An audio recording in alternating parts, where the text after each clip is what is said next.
নমস্কার বন্ধুরা। আজ কি রান্না হয়েছিল এর আগের ব্লগে তোমাদের দেখিয়ে দিয়েছিলাম, ঠিক আছে? আর সেটা ছিল তোমার বিট ভাজা, ডাল আর এই মাংসটা আজকে রান্না করিনি। এটা কিন্তু বাসি মাংস, মানে কালকের মাংস। সেটা গরম করে নিয়েছিলাম, ধুয়ে আর আমি খেয়েছিলাম।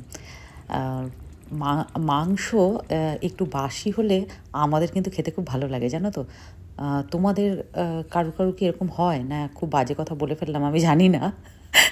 কারণ আমাদের হয়, বিশেষ করে কচ্ছপের মাংস, তারপরে মাটন, এগুলো একটু বাসি হলে খুব ভালো লাগে খেতে।